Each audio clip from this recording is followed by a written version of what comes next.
बहुत समय पहले एक घने जंगल में हाथियों का एक बड़ा झुंड रहता था।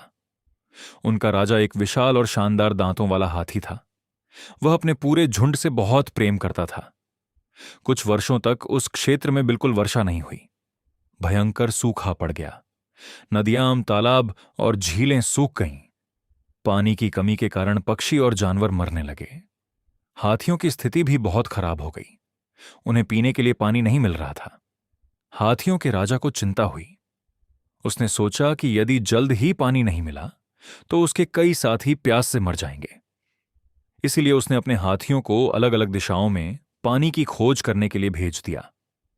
काफी खोज के बाद एक हाथी को दूर स्थित दूसरे जंगल में एक बड़ी झील मिली जिसमें भरपूर पानी था। यह समाचार सुनकर हाथियों का राजा बहुत खुश हुआ। उसने पूरे झुंड को उस झील की ओर चलने का आदेश दिया। झील के पास खरगोशों की एक बड़ी बस्ती थी। जब विशाल हाथी उस रास्ते से गुजरे तो उनके पैरों तले हजारों खरगोश कुचल गए और बहुत से खरगोश घायल हो गए। खरगोशों में डर और घबराहट फैल गई। खरगोशों के राजा ने तुरंत एक सभा बुलाई। उसने कहा, यदि हाथी इसी तरह आते रहे तो हमारी पूरी जाति नष्ट हो जाएगी। हमें कोई उपाय सोचना होगा। सभी खरगोश सोचने लगे कि हाथियों को कैसे रोका जाए। तभी एक छोटा सा बुद्धिमान खरगोश खड़ा हुआ। उसने कहा, महाराज, यदि आप मुझे हाथियों के राजा के पास दूत बनाकर भेजें तो शायद मैं इस समस्या का समाधान निकाल सकूं। खरगोश राजा ने उसकी बात मान ली। छोटा खरगोश तुरंत हाथियों के पास पहुंच गया। वहां उसने हाथियों के राजा को देखा जो अपने झुंड के साथ झील से लौट रहा था। खरगोश जानता था कि यदि वह बहुत पास गया तो कुचल कर मर सकता है। इसलिए वह एक बड़ी चट्टान पर चढ़ गया और ऊंची आवाज में बोला, हे हाथियों के राजा, कृपया मेरी बात सुनिए। हाथियों के राजा ने उसकी आवाज सुनी और पूछा, तुम कौन हो? खरगोश ने उत्तर दिया, मैं एक दूत हूं। हाथी राजा ने पूछा, किसका दूत? खरगोश बोला, मैं स्वयं चंद्रमा का दूत हूं। यह सुनकर हाथी राजा हैरान रह गया। उसने पूछा, चंद्रमा का दूत? वह क्या संदेश भेजता है? खरगोश बोला, महाराज, कृपया मुझ पर क्रोधित मत होइए। मैं केवल संदेश पहुंचाने आया हूं। हाथी राजा ने कहा, ठीक है, तुम निडर होकर अपनी बात कहो। तब खरगोश बोला, चंद्रमा आपसे बहुत नाराज है। आपने अपने झुंड के साथ उसकी पवित्र झील को गंदा किया है। आपके हाथियों ने हजारों खरगोशों को मार डाला है। खरगोश चंद्रमा की विशेष सुरक्षा में रहते हैं। यदि आपने ऐसा करना बंद नहीं किया तो आपके लिए अच्छा नहीं होगा। यह सुनकर हाथियों का राजा घबरा गया। उसे एहसास हुआ कि सचमुच उसके झुंड के कारण कई खरगोश मारे गए थे। वह बोला, यदि मुझसे कोई गलती हुई है तो मैं क्षमा चाहता हूं। कृपया बताओ कि मैं चंद्रमा से क्षमा कैसे मांग सकता हूं? खरगोश बोला, मेरे साथ आइए, मैं आपको चंद्रमा से मिलवाता हूं।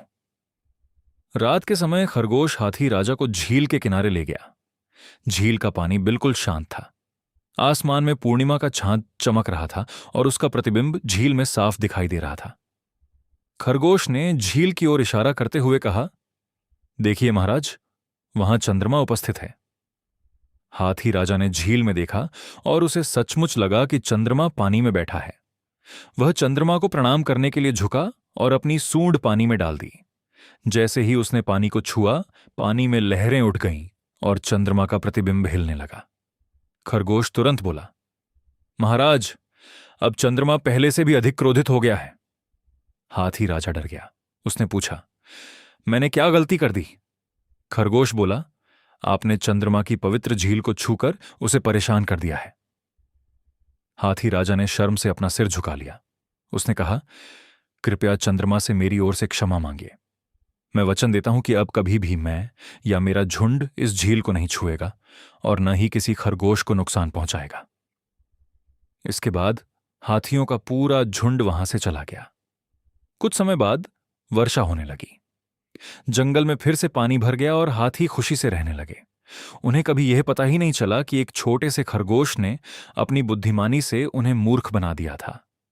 इस कहानी से हमें यह शिक्षा मिलती है कि बुद्धि और चतुराई ताकत से अधिक शक्तिशाली होती है।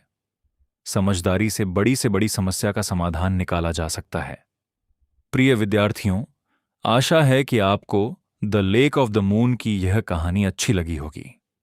यदि वीडियो पसंद आया हो तो इसे लाइक और शेयर जरूर करें। टैगोर स्मार्ट लर्निंग चैनल को सब्सक्राइब करना न भूलें। और यदि यह वीडियो आपके लिए उपयोगी रहा हो तो YouTube हाइप फीचर का भी उपयोग करें। धन्यवाद। फिर मिलेंगे अगली रोचक पाठ के साथ।